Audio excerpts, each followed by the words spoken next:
Hello mga kawanes, magandang umaga ulit. So, ating pag-uusapan tungkol sa John 1:1 and John 1:14. So, sa John 1:1, the interpretation for that is that the Logos is not another God, hindi po siya ibang Diyos.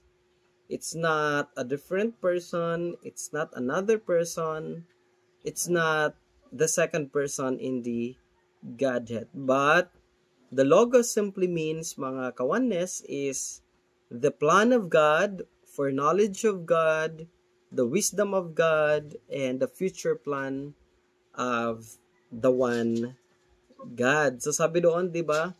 In the beginning was the Word or the Logos, and the Word was with God, and the Word was God. So kung ating unawain, no, kung itong Logos na ito ay ibang is the second person, magkakaroon po tayo ng confusion. So, ang magiging kahulugan po nito ay magkakaroon po ng dalawang Diyos, no? Pero hindi po iyon. Ang ibig sabihin lang po ng Logos simply is the plan of God. So, ano yung ibig sabihin sa kasunod? So, yung Logos, mga kawanes, di ba sabi, and the Word was with God, ibig sabihin, hindi hiwalay ang Logos sa ating Panginoon. Ibig sabihin, yung Word ba, pwede ba yun maihiwalay doon sa nagmamay-ari? Hindi po yun pwedeng mahiwalay. At sa susunod po is the process. So, ibig sabihin, kasama na ng Diyos ang plano, nandoon na yung plano.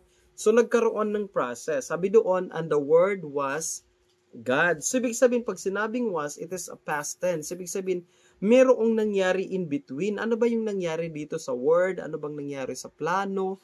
And merong nangyari sa foreknowledge ng ating Panginoon. And ito ay pinagtibay ng John 1:14. Sabi doon, and the Word was made flesh and dwelt among us, and we beheld His glory, the glory as of the only begotten. So, sa madaling sabi, meron pong incarnation na nangyari. Yung process po, yung proseso. So, hindi po literally na yung Logos na ay yun ang God the Son. Hindi po. Hindi po natin pwedeng isipin kaagad na yung Logos ay si Jesus Christ, no? Kumbaga, indirectly, yes, we all know that Jesus Christ is the wisdom of God.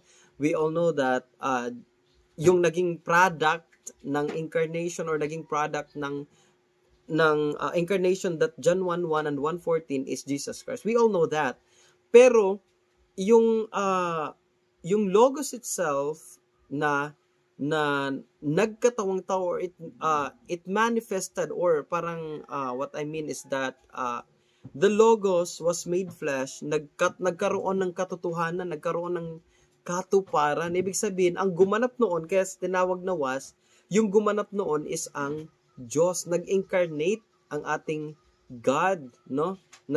Ang ating Diyos, that's the process. It talks about the process, or yung diwa, no? Yung diwa ng sinasabi doon sa John 1:1 and John 1:14. So, yun pong ibig sabihin yan, yung diwa po, na ang Diyos, siya yung bida doon, siya po yung gumanap ng kanyang plano. Kaya nga, with God, the Word was with God, kasi siya mismo yung gaganap doon sa plano niya. At ang naging produkto po ng incarnation na yan, sa John 1:1 and John 1:14, yun po yung nakikita yun po yung nakita ng mga mananampalataya, nakita ng mga apostol, kasama ng mga apostol, na nakipag-dwell sa kanila, nakasama nila ng matagal na panahon for 2 years and a half, or 30 years na nandito sa lupa si Jesus Christ, and 2 years mahigit na nakasama ng mga apostoles at ng mga ibang mga disipulo, no?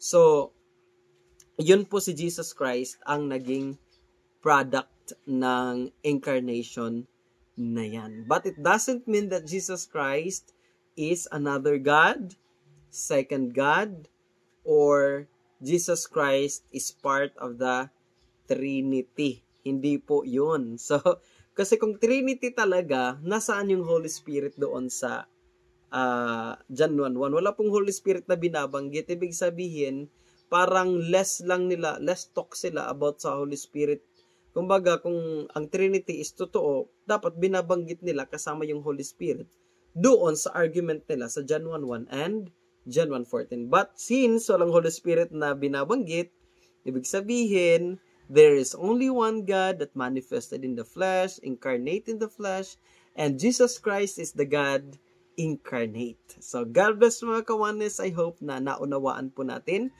ang salita ng ating Panginoon.